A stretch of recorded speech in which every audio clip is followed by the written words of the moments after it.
अस्सलाम वालेकुम। सबसे पहले अहम खबर, और अहम खबर यह है कि स्टारलिंक जो अमेरिका की एक कंपनी है, इलॉन मस्क उसका ओनर है, उन्होंने पाकिस्तान में रजिस्ट्रेशन करवा ली है और अब पाकिस्तान में बहुत जल्द उम्मीद है कि इंटरनेट जो है वो सैटेलाइट के ज़रिए तमाम उन इलाकों में भी दस्तयाब होगा जहाँ पे आम इंटरनेट की पहुँच नहीं है। लेकिन देखना यह कि उस वक्त भी इंटरनेट की स्पीड यही रहती है जो आजकल है या बेहतर होगी। और दूसरी अहम खबर यह है कि चीन ने अमेरिका की कुछ कंपनीज़ पर पाबंदी लगाई है और उनमें 28 डिफेंस कंपनियों को चाइना से बरामदात पर मुकम्मल पाबंदी है और 10 कंपनियां चीन में बिजनेस नहीं कर सकती। जो चीन में बिजनेस नहीं कर सकती उनमें लॉकहीड मार्टिन, जनरल डायनामिक्स, रिथियान और दर्जनों दूसरी शामिल हैं।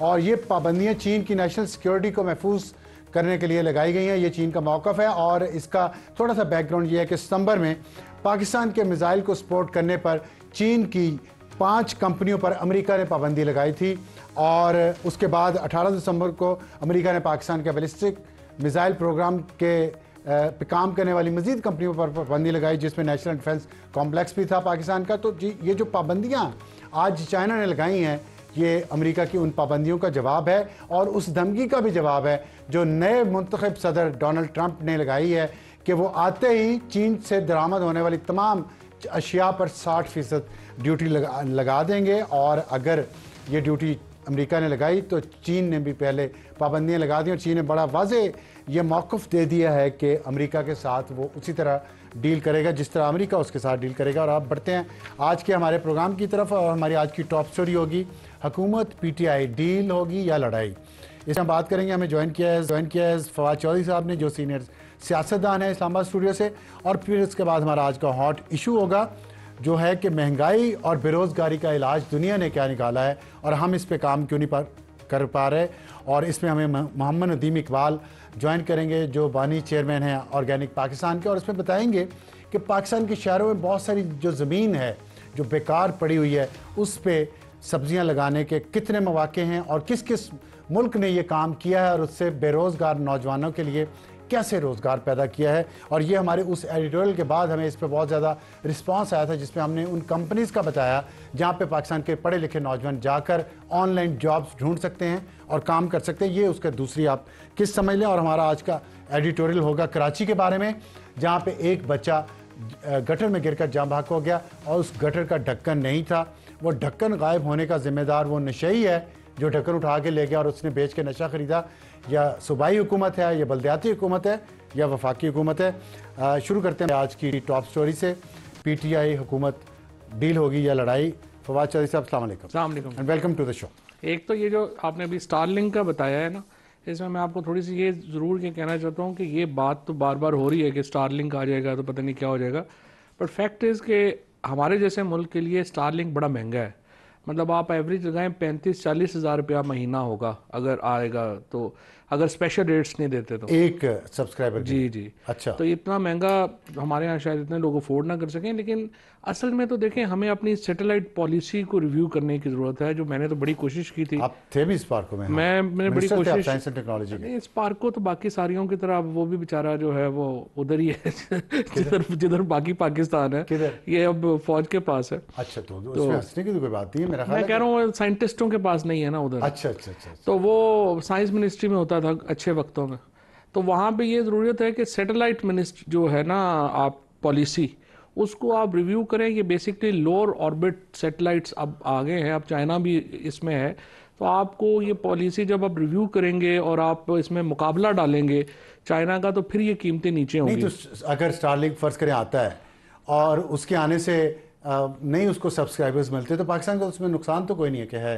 नहीं, नुकसान नहीं है। मैं ये कह रहा हूँ कि जितना एक वो बना हुआ है ना कि आ जाएगा तो पता नहीं की हो जाएगा। लेकिन एक वन स्टेप फॉरवर्ड वाली बात है। वन स्टेप फॉरवर्ड, चलो जी, टिक मार्क हो गया हमारा। ये पाबंदियां तो लगानी ही नहीं चाहिए ना, जो भी आता। और मैं तो पिछले साल जब इन्होंने ये 40 अरब रुपया रखा इसके लिए, ये लगाने के लिए, ये आपके सोशल मीडिया को बंद करने के लिए और ये सब, तो मैंने उस वक्त ये कहा कि भाई ये आप अभी रख रहे हैं, ये 2 साल बाद आप इंटरनेट सेंसर कर ही नहीं सकेंगे, तो आप क्यों 40 अरब रुपया ज़ाया कर रहे हैं? अच्छा, चले यहीं से बात शुरू कर लेते हैं क्योंकि आपने इंटरनेट की बात की है। तो इंटरनेट पे जो पाबंदियां लग रही हैं उसके पीछे कहा यह जा रहा है कि नेशनल सिक्योरिटी जो इश्यूज हैं वो भी ख़तरे में आ गए हैं। वजह यह है कि डिजिटल मीडिया पे जितना प्रोपेगेंडा होता है और उसमें जाहिर है पीटीआई का कोई जवाब नहीं है, ये बात मानते हैं सब, और पीटीआई इसमें नंबर 1 है। और भी हैं बहुत सारे, लेकिन पीटीआई ने इसमें लीप्स एंड बाउंड्स तरक्की की है। वो जो हीट महसूस हुई डिजिटल मीडिया के ऊपर, जो प्रोपेगेंडा हो रहा है, वो तो आप भी कहते हैं, उसको तनकीद करते हैं, और आप कहते हैं चंद लोगों का इसमें मफाद है। तो अब इसमें मुझे ये बात समझ नहीं आ रही कि वो जो चंद लोग हैं जो बाहर बैठे हैं, जिससे पीटीआई भी तंग है, हुकूमत भी तंग है, या फौज भी तंग है, उसका इलाज नहीं हो पाता, सिर्फ पाबंदियां लगा के तमाम इंटरनेट को बंद कर दिया जाता है। ये सही सॉल्यूशन है? नहीं, अब साहब देखें ना, मसला ये है कि सबसे पहले तो इस वक्त जो सारा ध्यान है ना वो कॉजेज पे नहीं है, वो इस पे है कि जी स्प्रेड कौन कर रहा है। उसकी वजह से आप जो कॉजेज हैं, देखें 3 ग्रुप्स हैं जो ये इसमें चीज़ें कर रहे हैं, जिनके साथ आपको प्रॉब्लम है। एक ग्रुप है जो सेपरेटिस्ट हैं। सेपरेटिस्ट ने क्या किया है कि उन्होंने बड़ी कामयाबी से अपना एजेंडा जो है वो इस पॉलिटिकल तकसीम में ले आए हैं और वो उसको अपना सेपरेट कर रहे हैं। दूसरा जो प्रॉब्लम है वो है जिन लोगों के साथ ज्यादतियां हुई हैं, वो अपनी जो दुख है, अपने साथ जो ज्यादतियां हुई हैं उसका बदला ले रहा है सोशल मीडिया पे। और तीसरा ग्रुप है कि आप चूंकि काउंटर नैरेटिव नहीं बना सके, तो यूट्यूबर्स का एक ग्रुप है जो कि पैसे बना रहा है। आप उनके खिलाफ बात करते हैं, हेट इकोनॉमी बन गई है बिल्कुल। उसका आपने इसका इलाज करना था, वो आपसे नहीं हो रहा। सो ये 3 ग्रुप्स हैं, इन तीनों का लहदा आपने इसको देखना था और उसको करना था। आप इंटरनेट पे पाबंदी का नुकसान देखें क्या हुआ।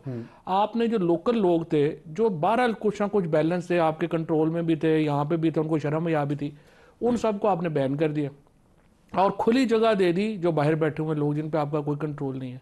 सो जो नैरेटिव, काउंटर नैरेटिव बनना भी था, वो भी नहीं बन सकता। ये जो लॉजिकल बात आपने की है, तो ये उनको समझ नहीं आती। आप भी उनसे मिलते मिलाते रहते हैं, आपका हल्का जो है उसमें बहुत सारे लोग हैं, वो तो उनको ये बात आपने की नहीं या उनकी समझ में नहीं आई? नहीं, मेरा तो फ्रैंकली कोई है नहीं इसमें वाकफियत कोई। अब पहले तो सारी वाकफ थे, अब नहीं है कोई। तो ये तो अब आप मजाक कर रहे हैं। नहीं है ही नहीं, किसी से नहीं। नहीं अब है नहीं। और मेरे ख्याल में फ्रैंकली ये जो 3 तबकात हैं, इनको चाहिए तो यही था कि इसका काउंटर नैरेटिव और काउंटर स्ट्रेटजी इसकी बनती, लेकिन वो नहीं बन सकी। और जब आप इस तरह से पाबंदियां लगाते हैं और इस तरह करते हैं, ये तो अब हो ही नहीं सकता। नहीं, लेकिन उसमें एक चीज़ बड़ी इंपॉर्टेंट है, वो है इमरान खान। अगर इमरान खान ये कहें, उनका अपना ट्विटर हैंडल बाहर किसी और के पास है, और आप उसको हमेशा ये इस बात पे डिफेंड करते हैं कि खान साहब का जो ब्रीफ होता है वो बाहर सही नहीं आता, उस ट्विटर हैंडल के पास सही नहीं पहुँचते, जो आप कहते रहे। लेकिन अब लगता है ऐसा नहीं है। खान साहब ये चाहते हैं, और ये उनका एक बैटल टूल है, और इसके ज़रिए उन्होंने प्रेशर बढ़ाने के लिए, बेहतर डील के लिए वो मुसलसल इसको इस्तेमाल कर रहे हैं। जो पीटीआई के ऑफिशियल हैंडल्स हैं ना, उनमें पर्सनल कैंपेन्स आमतौर पे नहीं होती हैं। प्रॉब्लम वहाँ पे आ जाता है जहाँ पे पर्सनल, जैसे अब अच्छा इसमें फौज का या वो तो एक तबका है ना, आप हैं, सहाफ़ी हैं, बहुत सारे लोग जो हैं वो, मुझे पता है कि वो इमरान खान के उतने ख़िलाफ़ नहीं है जितने ये सोशल मीडिया की अब्यूज़ की वजह से ख़िलाफ़ हो गए। सो उनका एक जो मसलन जो हमारे यहाँ ख़वातीन एंकर्स के ख़िलाफ़ कैंपेन्स चलती हैं, या आपके ख़िलाफ़ चलती हैं, या हमारे खिलाफ, वो लोग डिस्टिंग्विश नहीं कर पाते बंदे कि ये ऑफिशियल करा रहे हैं या ये ऐसे ही लोग जो हैं वो बैठे हुए। नहीं, लेकिन वो उस हेट इकोनॉमी का हिस्सा है ना। मैं आपको जो उनको व्यूज उससे ज़्यादा मिलते हैं, वो उस पर ज़्यादा आई बॉल्स आते हैं, तो वो सारा तो लिंक्ड है पीटीआई से। अगर वो ख़त्म हो जाए, मैं आपकी ये मैं इसलिए ये जो हमारे जो पीटीआई के जो दोस्त हैं ना, जो सोशल मीडिया के दोस्त हैं, वो मेरे से नाराज़ इस बात पे होते हैं। मैं उन्हें कहता हूं कि आपकी तरफ से उतनी एफर्ट नजर नहीं आती इनसे अलहदा होने की जितनी आनी चाहिए। तो ओनली ये पीटीआई नहीं कर रही, पीटीआई नहीं उसमें, लेकिन जो एफर्ट नजर आनी चाहिए ना इन अकाउंट से जो नफरत फैला रहे हैं उनसे अलहदा होने की। देखिए, ये अब आपकी मोहब्बत खान साहब के साथ बोल रही है, मुझे इस पर कोई एतराज नहीं है। मैं शायद इसका आपका एहतराम भी इस वजह से करता हूं। लेकिन बात यह है कि अजहर मशवानी, डॉक्टर शहबाज गिल और बहुत सारे लोग हैं, ये पीटीआई नहीं है। नहीं, देखिए अजहर मशवानी के अकाउंट से मुझे बताइए कि उसने क्या हेट फैलाई है। शहबाज गिल जो है उसके साथ ज्यादती हुई है, वो अपने दुख में कई दफा बातें भी कर जाता है। कौन सा ऐसा शख्स है जिसके साथ आपके साथ भी हुई है? किसके साथ जाती? मेरा जिक्र छोड़ दें। अजय भी नहीं बोलते? नहीं, देखें, मैं किसी पे जाती हमले तो नहीं कर रहा के ऊपर, मैं किसी पे जाती हमले तो नहीं कर रहा ना। मैं तो सिर्फ एक सियासी मेरी राय है ना, पोजीशन सियासी। देखिए मेरे ख्याल में शहबाज गिल है या आप जस्टिफाई कर रहे हैं लोग हैं। चल, मैं अगर गलत करता हूँ तो आप शहबाज गिल सही करता है? नहीं, मैं ये कह रहा हूँ कि शहबाज गिल उन लोगों में, उस सेगमेंट में है जिनके साथ ज्यादती हुई है, और वो उन ज्यादतियों की वजह से कड़वे हुए हैं। अब उनका इलाज और है, उनका इलाज ये नहीं है भाई आप उनसे एंगेजमेंट करें, आप उनसे बात करें कि भाईजान हो गया जो हो गया। आप लोग हमने तो नहीं किया। आप लोग तो एंगेजमेंट नहीं करते थे जब कोई आपसे डिफरेंट ओपिनियन आती थी, आप तो कहते थे अंदर करवाओ। नहीं ऐसा नहीं, हमारा दौर तो पाकिस्तान के दौर में एक ही आजाद दौर है और जिसमें मीडिया ने पैसे बनाए हैं वो हमारे दौर में बनाए हैं। और नहीं तुसी तो साफी नहीं सुना साढ़े दौर। हाँ, ठीक जो अच्छा साफी होना तो जिंदगी नहीं है, तुसी नहीं सुना तो जिंदगी खत्म हो जाती है। नहीं शहरी के हकूक खत्म, शहरियों के हकूक तो हाजिर है और आपको भी पता ही है कि हमने तो प्रोटेक्ट ही किया आपको। असल में जो इशू ये है कि जो सिर्फ जनरल फैज का कसूर था। नहीं फैज साहब अब रिटायर हो गए हैं, वो ठीक है अपना क्या बंदा बातें अच्छा नहीं लगता ना क्या हर बात ठीक है। आगे बढ़े या बाजवा साहब से बात हो। हाँ वही ना, ठीक कह रहे हैं आप, आगे बढ़े। तो इसमें मुझे ये बताएं इसका हल क्या है, इस पे छोड़ें कि किस पे ज्यादा जुल्म हुआ, इसमें से निकलना कैसे? हमने रहना यही है ना सब ने। एक तो सिंपल बात यह है, देखें तलखियां कम होंगी, ये वाले आप लोगों को ये जो मुज़ाकरात हो रहे हैं इससे तलखियां कम होंगी? मेरे ख्याल में इन मुज़ाकरात से ऑलरेडी तलखियां कम हुई हैं। 3 स्टेप्स जो हुए हैं, एक तो आर्मी चीफ ने जो 20 लोग जो है उनको जो आम माफ़ी दी, उसके बाद 400 के करीब लोगों की बेलें हुई हैं और फिर ये मुज़ाकरात जो हुए हैं। और फिर अगर खान साहब से कल जो अब इन्होंने अलकादर केस आगे किया है, ये भी एक अच्छा इशारा है। अच्छा, ये आप समझते हैं कि ये डील की वजह से है, ये मुज़ाकरात की वजह से कि अभी फैसला नहीं आया? जाहिर है। अच्छा। और सेक्रेटेरिएट पीटीआई का खुल गया इस्लामाबाद में। उसके बाद ये जो कल मुलाकात जो है होने जा रही है, और फिर इरफान सिद्दीकी हैं, इरफान सिद्दीकी साहब बड़े तल्ख थे कुछ दिन पहले, आप देखें वो नहीं है। राना सनाउल्लाह तो खैर हमेशा ही एक डेमोक्रेट आदमी है, साद रफीक हो गए, राना सनाउल्लाह हो गए, ये तो और मिजाज के लोग हैं। लेकिन इवन ख्वाजा आसिफ साहब को भी मैं देख रहा हूँ कि ठीक है लगा जाते हैं लेकिन फिर भी थोड़ी उनमें। तो ये जो चीज़ें हुई हैं ये आई थिंक, देखिए मैं और आप एक चीज़ के ऊपर हमारा इतफाक रहा है, खाली एस्टेब्लिशमेंट से भी मुज़ाकरात काफ़ी नहीं है। It has to be inclusive of political party. सब ने यही रहना है जी, सब ने यही रहना है। और देखें पीटीआई को भी एक, जब आप मुज़ाकरात देखें ना, सिंपल ये हो क्यों रहे हैं, हो इसलिए रहे ना कि पीटीआई ने पूरा जोर लगा लिया है, 2 साल इनकलाब नहीं आया, हुकूमत ने पूरा जोर लगा लिया है, इमरान खान नहीं मैंने, तो रियलिटी चेक मिला पीटीआई को। तो दोनों को रियलिटी चेक समझ सकते हैं फवाद के जो जिस स्टेज पे पीपल्स पार्टी और मुस्लिम लीग नून थे 2007 में या 6 में, 2001 में बल्कि कर लें, 2006 चल 2001 में जब दोनों ने अपने अपने लेसन्स लर्न कर लिए और फिर उन्होंने डिसाइड किया कि अब आइंदा जमहूरियत के रास्ते पे रहना है। क्या पीटीआई उस स्टेज पे आ गई है? क्या वो अपनी उस नफरत वाली सियासत को, उस जहर वाली सियासत को पीछे छोड़ के उन्होंने भी मारा इन्होंने भी मारा बराबर हो गया, अब आगे चलें, ऐसा करेगी? देखिए सच्ची बात यह है कि नून लीग में और पीपल्स पार्टी का जो आपस का हेट्रेड था ना, वो इससे बहुत ज़्यादा था अगर आप 90s में चले। एग्जैक्टली मैं यही कह रहा हूँ, बिल्कुल ठीक है। क्योंकि आप उन लोगों में हैं जिन्होंने उस वक्त भी बड़े करीब से सारी सियासत जो है वो देखी थी, और फिर दोनों को रियलाइज़ हुआ कि इंज नहीं चलना काम। मेरे ख्याल में पीटीआई में भी अब डोमिनेंट ओपिनियन है कि ये काम इस तरह नहीं चलना। नहीं, वो डोमिनेंट में खान साहब की ओपिनियन है या नीचे है? नहीं, खान साहब की ही ओपिनियन मैटर करती है ना, बाकियों की तो वही करती है। बाकी बेचारे थे 4-5 दिन वैसे आए हैं, उनका नहीं इशू। ये आप सारी लीडरशिप मजाक उड़ा रहे हैं। नहीं वो तो मतलब सलमान अकरम राजा है।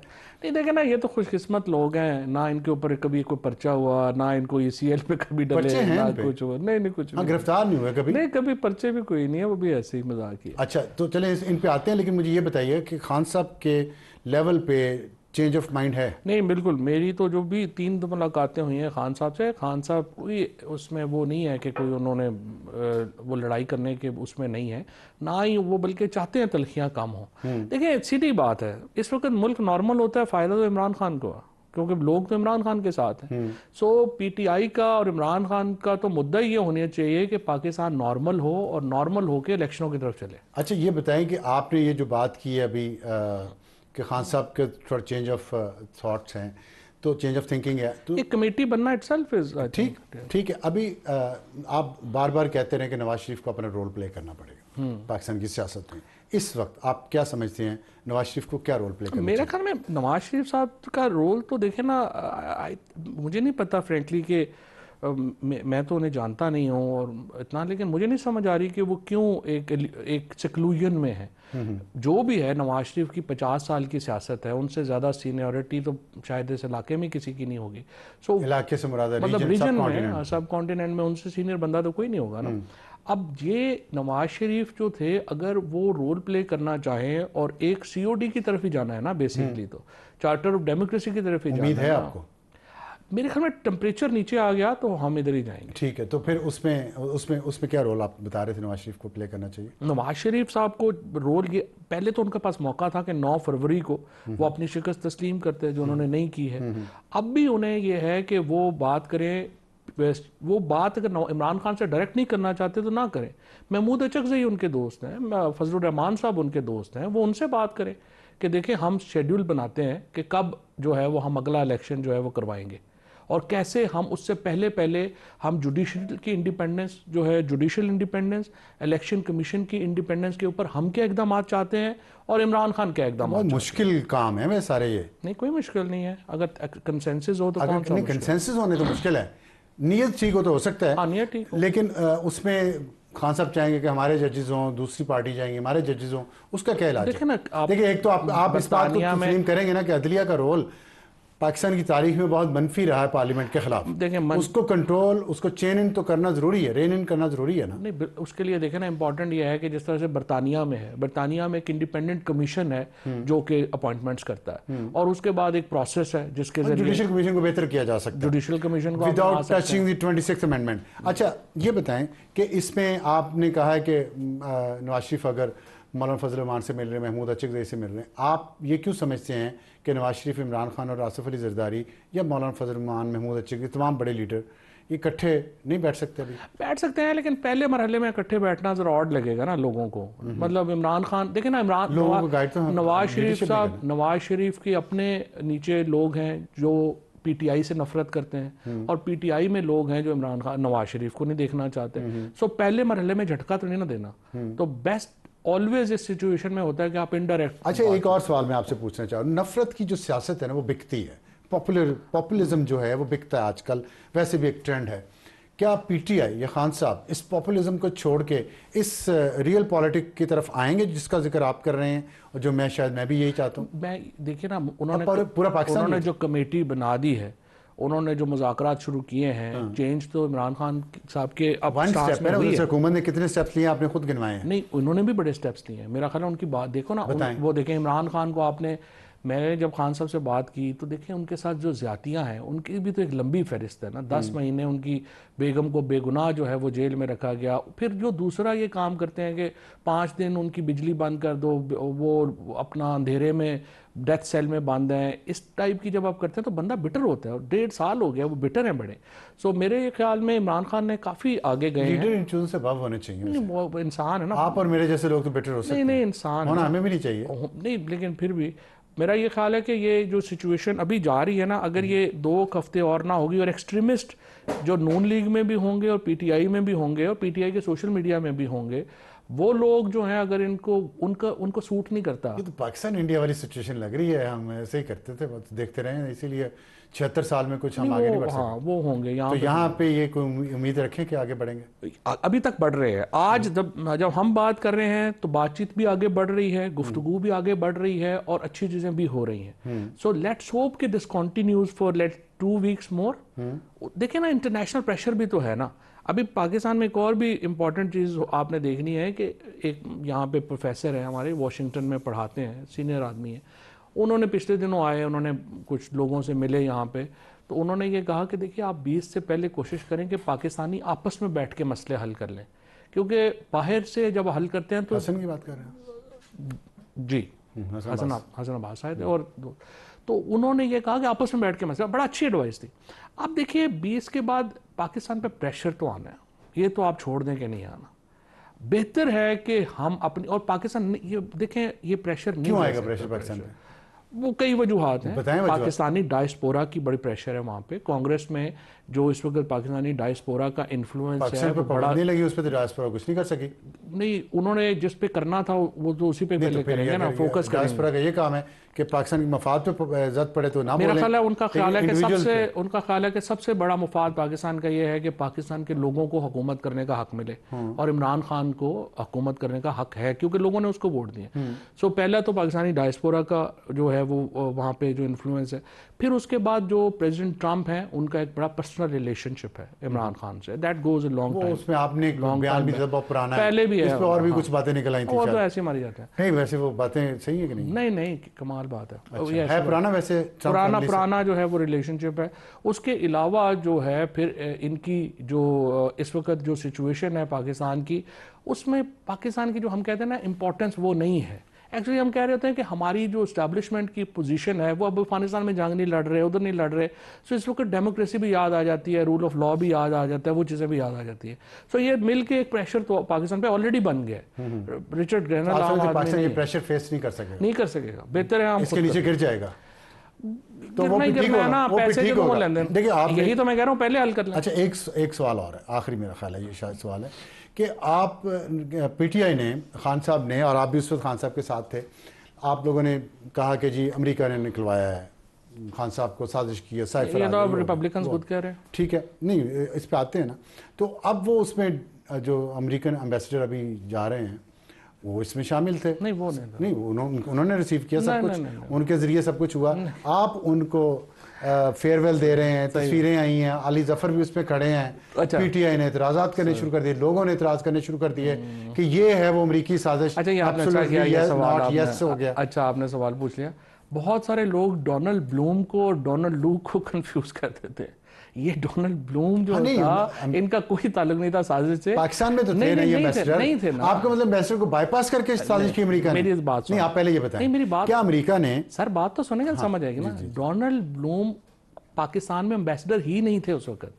डोनाल्ड ब्लूम एम्बेसडर बने हैं जाके जब ये शहबाज शरीफ प्राइम मिनिस्टर थे, उसके बाद वो आए हैं। ये डोनाल्ड लू की बात होती है जब हम ये बात करते हैं। डोनाल्ड ब्लूम जो है ये तो एक मुस्लिम वर्ल्ड के एक्सपर्ट हैं, one of the most respected उनका, और वो इनका ताल्लुक नहीं है उससे। बाइडन एडमिनिस्ट्रेशन ज़ाहिर है उन्होंने एम्बेसडर थे उनके, लेकिन ये ब्यूरोक्रेट। अच्छा, एक जाती कम प्रोफेशनल एक छोटी सी, हाँ जी प्लीज। दूसरा मैं आपसे ये कहना चाह रहा हूँ कि ये बात कि उस बाइडन एडमिनिस्ट्रेशन, ये जो ट्रंप की जो तीसरा वजह जिसकी वजह से मैं कह रहा हूँ कि प्रेशर आएगा, वो ये है कि रिपब्लिकन्स जो हैं वो ये फील करते हैं। आप देखें, Richard Grenell is not the only one, Zalmay Khalilzad जो हैं उनके आप देख लें, अजीब से कॉम्बिनेशन उसके बाद जो मिडिल ईस्ट की अभी उनकी स्पेशल रिप्रेजेंटेटिव लगी हैं डेमी, ये सारे लोग जो हैं कन्विंस हैं, देखें ये कन्विंस हैं कि बाइडन एडमिनिस्ट्रेशन ने इमरान खान की हुकूमत मुख्तलिफ ख्याल लोग ऐसे ही होते हैं। ज़ल्मे खलील जो पाकिस्तान के मुखालिफ रहा है वो इकट्ठे हैं इस बात पे कि खान साहब को वापस आना चाहिए। एक आखिरी पाकिस्तान के मुखालिफ तो नहीं, एक खैर रिचर्ड ग्रेनल, ज़ल्मे खलील पाकिस्तान के मुखालिफ नहीं तो और कौन है? तो और तुलसी गैबर्ट भी है।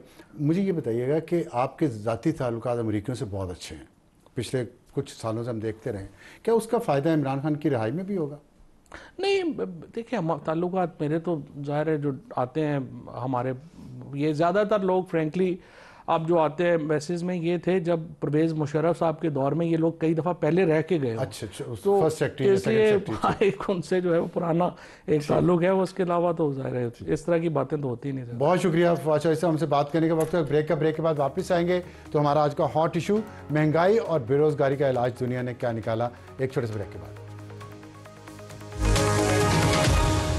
प्रोग्राम में दोबारा खुशामदीद। वक्त हुआ हमारे आज के हॉट इशू का, जो है महंगाई और बेरोज़गारी का इलाज दुनिया ने क्या निकाला। ये हम इस पे पूरा एक सेगमेंट अपने प्रोग्राम का इसलिए कर रहे हैं कि पिछले वीक हमने जब एडिटोरियल किया उस बात पे कि पाकिस्तान के नौजवान कहाँ पे ऑनलाइन जॉब्स ढूंढ सकते हैं और उन्हें क्या क्या करना चाहिए, कौन कौन सी उन्हें इंटरनेट स्किल्स सीखनी चाहिए, आईटी स्किल्स सीखनी चाहिए कि वो अपने लिए घर बैठे रोज़गार कमा सकें, अच्छे पैसे कमा सकें, सेल्फ एम्प्लॉयड हो सकें। तो उसका में बहुत अच्छा रिस्पांस आया और लोगों ने हमसे ये कहा कि मज़ीद ऐसे प्रोग्राम करें। इस टीवी चैनल पे हर वक्त सियासत चलती है, लेकिन मुल्क के नौजवान जो इस मुल्क का 64% हिस्सा हैं, उनके बारे में, उनकी रहनुमाई के लिए कोई टीवी चैनल्स और उनके जो मेन स्ट्रीम प्रोग्राम्स हैं वो कुछ कुछ बात नहीं करते। तो हमने इसलिए आज फिर इस पे पूरा एक सेगमेंट रखा है मजीद, और इस पे हम बात करेंगे कि महंगाई और बेरोज़गारी जो पाकिस्तान का इस वक्त सबसे बड़ा मसला है और पाकिस्तान के नौजवानों का, उसके लिए दुनिया ने क्या किया। मैं आपको दिखाता हूँ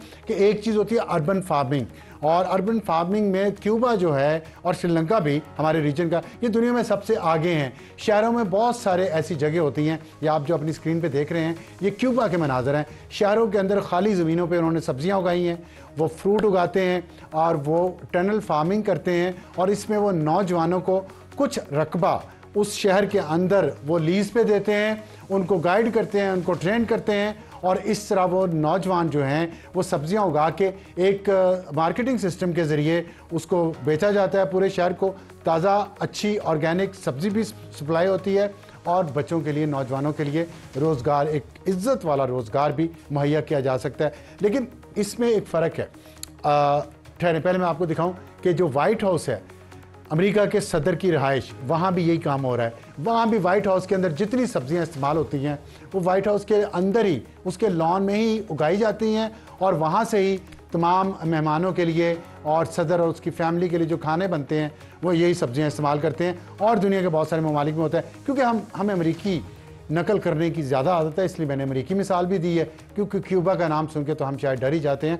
लेकिन बताना ये था कि ये सब कुछ पाकिस्तान में हो सकता है और हो रहा है। उसकी मैं आपको अभी दिखाऊंगा कि इस्लामाबाद के शहर में ये कैसे हो रहा है। लेकिन इसमें एक और बात भी है कि पाकिस्तान में तो बहुत रकबा है इस तरह का, मोटरवेज़ और एक्सप्रेस हाईवेज़ और बहुत सारे दूसरे इलाके जो बंजर बियाबान हैं, और जहाँ पाकिस्तान के करोड़ों बेरोज़गार नौजवानों को खपाया जा सकता है। लेकिन इस पर हम बात करेंगे। मैं ज्वाइन किया मोहम्मद नदीम इकबाल साहब ने, जो बानी चेयरमैन है ऑर्गेनिक पाकिस्तान के। नदीम साहब अस्सलाम वालेकुम। वालेकुम सलाम।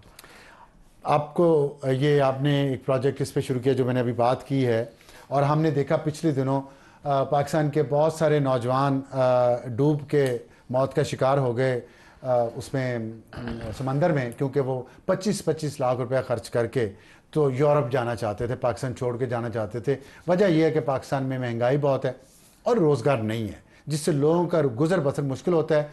मुस्तकबिल बनाने के लिए वो बाहर भागते हैं। कैसे रोकें हम उनको? बताएं आप अपना, आपके जहन में जो आइडिया है। मैं हमेशा से एक चीज़ पे बिलीव करता हूँ कि Pakistan is a land of opportunities, और यहाँ पे हर 5वें-10वें किलोमीटर पे एक अपॉर्चुनिटी है जो अनटैप्ड है। और सिर्फ फ़र्क ये है कि हम इन नौजवानों को सवाए मायूसी के और कुछ दिखाते नहीं हैं। हमने कभी इनको कोई 25 लाख, 50 लाख, 32 लाख जो खर्च रहे हैं उसके इक्विवेलेंट क्या उनके लिए हमने कोई इक्विवेलेंट मौके दिखाने की कोशिश की? क्या कभी हमारी मीडिया ने ये कोशिश की, हुकूमत ने कोशिश की कि उनके लिए इंक्यूबेटर्स बनाए जाएं, उनको नई अपॉर्चुनिटीज़ दिखाई जाएं, उनको उसमें इन्वेस्ट करना सिखाया जाए? ये हमारे प्रोग्राम का मकसद यही है कि हुकूमत जो है, सूबाई भी, वफाकी, तमाम सूबाई हुकूमतें और वफाकी हुकूमत ये देखें और सोचे कि कितना पोटेंशियल बताएं है भी कि ये पोटेंशियल बहुत है। देखें जी, हमारी तो नहीं है खाली, नहीं, हमारी हुकूमतें जो है ना, उनकी फोकस जो है वो मैक्रो इंडिकेटर्स की तरफ होती है, मैक्रो इश्यूज के ऊपर, और माइक्रो हमेशा से इग्नोर्ड होते हैं। वेयर एज के अवाम के लिए micro is more important than the macro. मैं ये नहीं कह रहा कि उनकी तरफ नहीं होना चाहिए, लेकिन हुकूमतों को तवज्जो देनी चाहिए। अपॉर्चुनिटीज़ बहुत है। मिसाल के तौर पे आप अर्बन एग्रीकल्चर को ले लीजिए। दुनिया के अंदर जो वर्ल्ड लीडर है इसके अंदर वो क्यूबा है। क्यूबा की एग्जाम्पल देख लीजिए, जब उस पर एम्बार्गोज लग गए, खाने को उसके पास नहीं था, फ्यूल उसके पास नहीं था, तो उसने क्या किया? अर्बन एग्रीकल्चर को अपनाया। हवाना क्या है अर्बन एग्रीकल्चर? हवाना अर्बन एग्रीकल्चर ये है कि शहरों के अंदर अपनी सब्जी उगाती है। ये एक ख्याली पुलाव नहीं लगता? नहीं, ख्याली पुलाव नहीं है, बिल्कुल नहीं है ख्याली पुलाव। कैसे? क्यूबा जो है और दुनिया के दूसरे ममालिक जो है इसको अडॉप्ट किए हुए हैं। इससे सक्सेसफुल मॉडल सिंगापुर में सक्सेसफुल मॉडल है, श्रीलंका में है, दुनिया के तकरीबन तमाम ममालिक में, अफ्रीका के अंदर बहुत पॉपुलर मॉडल है। खैर ये बहस एक साइड पर रही। बात यह है कि हम क्यूबा जो कि मार्केट लीडर है, वर्ल्ड लीडर है, उसकी एग्जाम्पल लेते हैं। तो क्यूबा जो है उसका शहर का हजम जो है, उसकी पॉपुलेशन डेंसिटी हमारे से बहुत ज़्यादा है। अच्छा। ज़मीन बड़ी कम है, जबकि एज हमने इस्लामाबाद के साथ कंपैरिजन किया है। सार साहब हमें 20 साल हुए हैं इसको रिसर्च करते हुए, 20 ईयर्स मेरे इसमें हैं। 20 साल में हमने हर फार्मूला निकाला है, हर कोई को देखा। हमने 10 मरले के घर में, 5 मरले के घर में, 2 कनाल के घर में, 4 कनाल, 5 कनाल के फार्म, हर जगह इस मॉडल को अप्लाई किया है। आप कभी इस्लामाबाद में घूमते हैं, आपने कभी देखा कि कितनी जमीन जो वो बियाबान पड़ी है। ये आपका ये आइडिया कि ग्रीन बेल्ट जो है, ग्रीन बेल्ट सड़कों के दरमियान जो है मेडियन, उस पे भी लग सकती है, उस पे भी लग सकता है। अपने घर के बाहर जो खाली जगह है दीवार के बाहर, वहां भी, अंदर भी। तो कैसे ये इसका फिर देखिए, फर्ज करें, मैं एक सवाल है मेरे जहन में आता है, तमाम इस्लामाबाद की बात कर लें फिलहाल, दूसरे शहरों में भी है ऐसा, इस्लामाबाद में अगर तमाम घरों ने ये सब्जियां उगानी शुरू कर दी अपने अपने घरों के बाद जहाँ ज़मीन काफ़ी है, तो फिर वो जाएंगी किधर इतनी सारी सब्जियां? देखिए जी, एक तो उसकी अपनी कंजम्पशन है, इसका जो स्केल है ना उसको सिर्फ घरों तक ना रखें, वो किचन गार्डनिंग से हमें बाहर सोचना है। Urban agriculture is more than A kitchen gardening. Kitchen gardening एक और चीज़ है। ये हम बात कर रहे हैं जो शहर इस्लामाबाद की वेस्ट लैंड्स हैं, आपके पार्क्स में वेस्ट लैंड्स हैं, आपकी ग्रीन बेल्ट्स हैं, आपकी साइड बेल्ट्स हैं जो कि वीरान पड़ी हुई हैं। क्यूबा ने ये मॉडल लिया। क्यूबा में आप जाएं हवाना में, तो हवाना में आप घर से बाहर निकलते 2-3 किलोमीटर का पैच जो है वो 2 नौजवानों को दिया हुआ उन्होंने। अच्छा। वो वहाँ पे सब्जियां उगाते हैं, फ्रूट उगाते हैं, और वहीं पे उनका एक छोटा से झोंपड़ में उन्होंने, उनके बूढ़े माँ बाप बैठे हैं, वो बेच रहे हैं। ठीक, तो लेकिन इसको कोई और ज्यादा ऑर्गेनाइज तरीके से मार्केटिंग हो सकती है जी, कि सब जगहों से इकट्ठी करे एक गाड़ी, कोई मार्केटिंग कंपनी हो, वो उठाए उनका सामान एक गिवन रेट पे, और वो एक मरकजी जगह पे जाके ना सिर्फ पूरे शहर को सप्लाई हो, अगर ज्यादा हो तो एक्सपोर्ट भी हो सकता है। देखें 3 लाख लोग हवाना के अंदर एम्प्लॉयड हैं अर्बन एग्रीकल्चर में। हवाना की आबादी कितनी है? जी, हवाना की 2 मिलियन। 20 लाख में से 3 लाख हवाना, क्यूबा का जो दारुल खुलाफा है, उसमें 20 लाख की आबादी में 3 लाख का रोजगार ये सब्जियां हैं। सब्जियां शहरों में उगा के। जी, 45 to 100% वेरियस ईयर्स में अप डाउन होता है।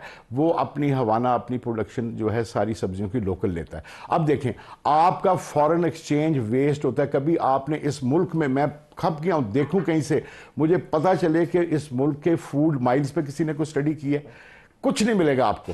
आज तक हमने ये गौर ही नहीं किया कि हमारी वेजिटेबल्स कितनी फूड माइल्स ट्रैवल करके आ रही हैं। फूड माइल्स क्या होते हैं? फूड माइल्स ये होते हैं कि आपका फैसलाबाद में सब्जी, फैसलाबाद से इस्लामाबाद में बिक्री 260 किलोमीटर हो गए, 60 किलोमीटर हो गए, तो ये फूड माइल, ये फूड माइल इतनी दूर से खुराक आ रही है, सफर करके आ रही है। अब उसके ऊपर आप फॉरेन एक्सचेंज में डीजल और पेट्रोल जाया, और फिर महंगाई भी बढ़ रही है, गाड़ी की वेट रोड का इस्तेमाल, जी, बंदे का टाइम जो लेके आता है, लेके जाता है ट्रक। एग्जैक्टली। ठीक। अब इसी तरीके से महंगाई को कंट्रोल करने का वाहिद हल ये है कि एग्रीकल्चर, सारा खर्चा सब्जी, सब्जी आपके हर सेक्टर की सब्जी उसी सेक्टर में से उग रही है। आप घर से निकलते हैं, सामने वाले पार्क में, ग्रीन बेल्ट में जाते हैं, और वहां से आप अपनी सब्जी लेते हैं जो कि ऑर्गेनिक है। क्यूबा ने जब ये मॉडल किया तो हेल्थ, मैं जब कहता हूं कि इसमें 3 एड्रेस होते हैं इश्यूज, महंगाई, गुर्बत और बेरोजगारी, और तीसरी हेल्थ। तो क्यूबा के अंदर जब उन्होंने ऑर्गेनिक यूज करना शुरू किया तो डायबिटीज और हार्ट पेशेंट जो थी, बीमारियां थी, इसमें ड्रॉप आया। तो आपको एक तो ऑर्गेनिक न्यूट्रिशियस फूड मिल रहा है, फ्रेश फूड मिल रहा है, घर के दरवाजे पे मिल रहा है, कॉस्ट ऑटोमेटिकली कम आ जाती है बिकॉज उसके अंदर फूड माइल्स, ये वो सारा आड़ती, ये सारा सिस्टम खत्म हो जाता है। अच्छा, मैं इसको थोड़ा आगे ले जाऊं। अब एक मैं इसमें बात कर दूं। आपने कहा कि लोग कैसे, 3 लाख लोग जो हुए उसमें क्या है, वैल्यू चेन क्रिएट होती है। वैल्यू चेन कैसे? इसके अंदर ग्रोअर है, जो यूथ है, यंग 2 लड़के ग्रो कर रहे हैं, एक लड़के ने आगे से उसकी डिस्ट्रीब्यूशन मार्केटिंग ली हुई है, ठीक है। तीसरा प्रोसेसिंग। आप सिर्फ इस्लामाबाद के अंदर हर्ब्स लगा दें, मिंट लगा दें, और उसके अंदर आप यहाँ पे इतने लोगों को एम्प्लॉय कर लेते हैं जो उसको ड्राई करेंगे। आपको पता है आपकी जितनी फार्मास्यूटिकल कंपनीज हैं जो कि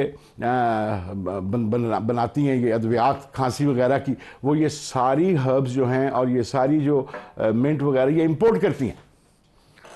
नहीं, देखिए मैं आपकी बात से एग्री तो करता हूं, लेकिन इशू ये है कि ये ग्रो को होना भी शुरू हो गई, उसको इकट्ठा करना, उसको मार्केट में लेके जाना और एक source of income banana regular, इसके लिए एक मैकेनिज्म चाहिए जो गवर्नमेंट की पॉलिसी के बगैर मुमकिन नहीं है। मैकेनिज्म चाहिए और पायलट प्रोजेक्ट बने। क्या हुकूमत के जितने दिमाग हैं उनमें सब में किसी में ये आइडिया नहीं आया? इसकी क्या वजह हो सकती है? सर, आपको ये आइडिया है? मैं और आपको ये बताता हूं, मुझे 20 साल हो गए इस आइडिया को प्रमोट करते। कई हुकूमतें आई, कई हुकूमतें चली गई। मसला ये है कि हमारी हुकूमत, हमारा जो सिस्टम है वो सिस्टम आउट ऑफ बॉक्स सोचते ही नहीं है, वो सिस्टम थ्योरेटिकल सोचता है। ठीक है। उस सिस्टम का फोकस का सारे का सारा जो है वो मैक्रो इश्यूज की तरफ है, माइक्रो की तरफ है नहीं है। इस सिस्टम के जो डिसीजन मेकर्स हैं, इस सिस्टम के अंदर जो एग्रीकल्चर में लोग हैं, उन्होंने कभी गमले में पौधा नहीं लगाया और वो आपकी पॉलिसीज बना रहे हैं। जिस शख्स ने इतवार बाजार से शॉपिंग नहीं की सब्जी की, उसको क्या पता है कि सब्जी की महंगाई क्या चीज है।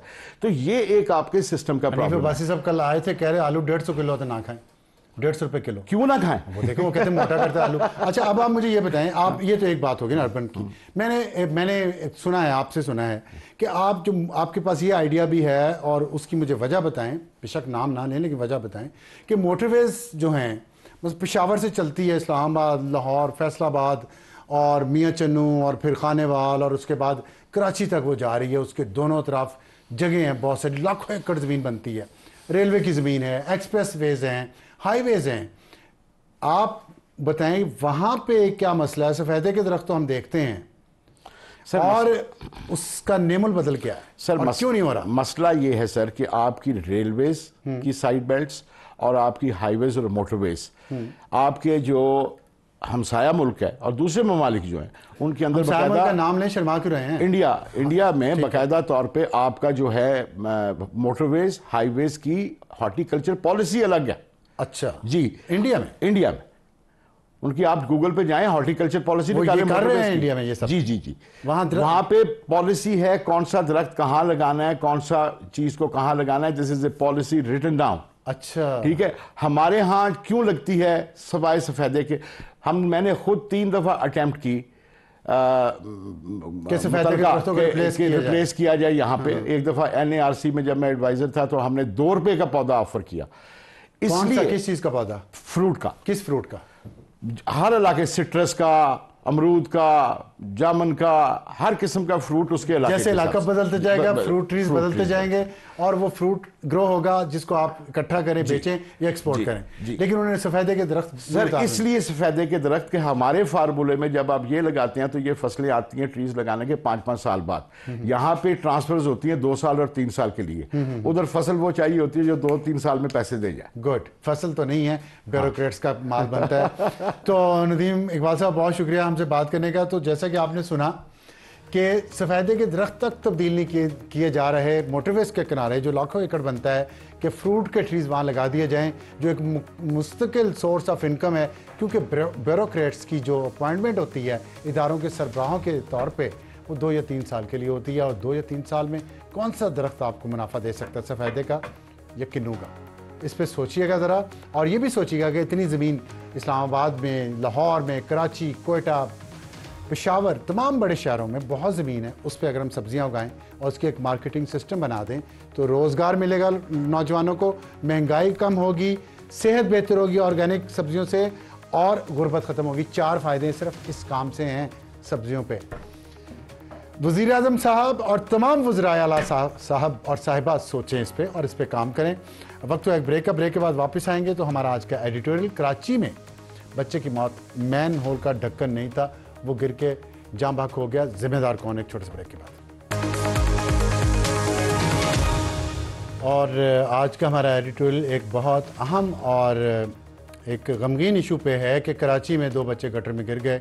एक बच्चे को बचा लिया गया, लेकिन बदकिस्मती से दूसरा बच्चा जिसकी उम्र 8 साल के करीब है वो जाम बहक हो गया। और इसकी वजह ये हुई मौत की कि गटर का ढकना मौजूद नहीं था। गटर का ढकना किसी ने चुरा लिया था।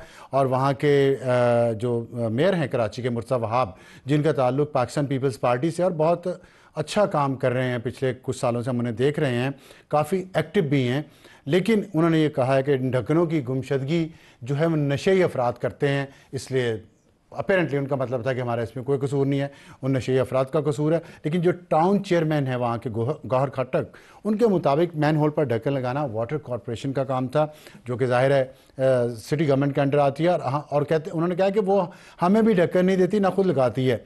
तो एक ही जवाब आता है वाटर कॉरपोरेशन की तरफ से कि बजट नहीं है। तो बजट किधर गया? कराची पूरा इतना बड़ा शहर है, इतना उसका रेवेन्यू है, इतने वहाँ पे लोग रहते हैं, पाकिस्तान का सबसे बड़ा शहर, ना सिर्फ पाकिस्तान का, दुनिया के 5 या 6 बड़े शहरों में एक कराची है। और उसमें अगर ये हालात हैं कि पिछले साल 1 दर्जन से ज़्यादा बच्चे या लोग, बड़े भी और छोटे भी, इस तरह के गटर में या नालों में गिरने से मर गए, तो आप सोचें कि पाकिस्तान के क्या हालात हैं और हम किस तरफ इस मुल्क को ले जा रहे हैं। और उसकी वजह यह है कि हम आउट ऑफ द बॉक्स सोचते नहीं हैं, out of the box solution नहीं निकालते।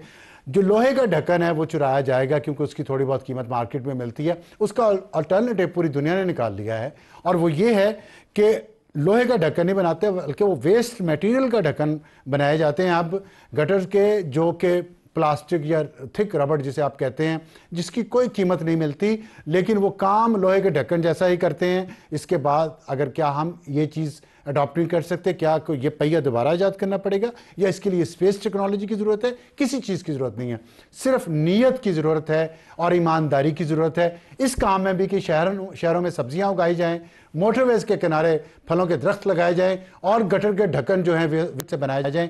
नीयत, खलूस, ईमानदारी सिर्फ, और कुछ नहीं। कर दें। Good night.